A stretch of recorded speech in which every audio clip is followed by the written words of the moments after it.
अकबर बीरबल की कहानी। रेत से चीनी अलग करना। एक बार बादशाह अकबर, बीरबल और सभी मंत्रीगण दरबार में बैठे हुए थे। सभा की कार्यवाही चल रही थी।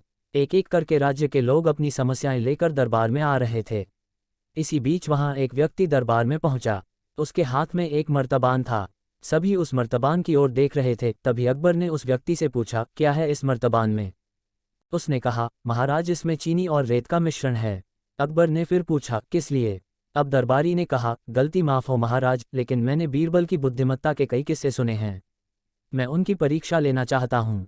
मैं ये चाहता हूँ कि बीरबल इस रेत में से बिना पानी का इस्तेमाल किए चीनी का एक एक दाना अलग कर दें। अब सभी हैरानी से बीरबल की ओर देखने लगे।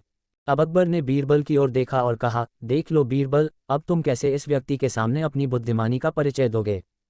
बीरबल ने मुस्कुराते हुए कहा, महाराज, हो जाएगा, ये तो मेरे बाएं हाथ का काम है। अब सभी लोग हैरान थे कि बीरबल ऐसा क्या करेंगे कि रेत से चीनी अलग अलग हो जाएगी। तभी बीरबल उठे और उस मर्तबान को लेकर महल में मौजूद बगीचे की ओर बढ़ चले। उनके पीछे वह व्यक्ति भी था। अब बीरबल बगीचे में एक आम के पेड़ के नीचे पहुंचे। अब वह मर्तबान में मौजूद रेत और चीनी के मिश्रण को एक आम के पेड़ के चारों तरफ फैलाने लगे। तभी उस व्यक्ति ने पूछा, अरे ये क्या कर रहे हो? इस पर बीरबल ने कहा, यह आपको कल पता चलेगा। इसके बाद दोनों महल में वापस आ गए। अब सभी को कल सुबह का इंतजार था। अगली सुबह जब दरबार लगा तो अकबर और सारे मंत्री एक साथ बगीचे में पहुंचे। साथ में बीरबल और रेत व चीनी का मिश्रण लाने वाला व्यक्ति भी था। सभी आम के पेड़ के पास पहुंच गए। सभी ने देखा कि अब वहां सिर्फ रेत पड़ी हुई है।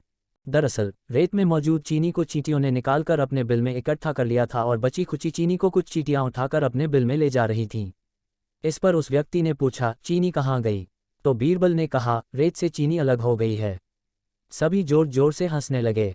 बीरबल की यह चतुराई देख अकबर ने उस व्यक्ति से कहा, अगर अब तुम्हें चीनी चाहिए तो तुम्हें चींटियों के बिल में घुसना पड़ेगा।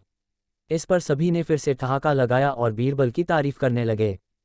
कहानी से सीख। किसी को नीचा दिखाने का प्रयास आपके लिए हानिकारक हो सकता है।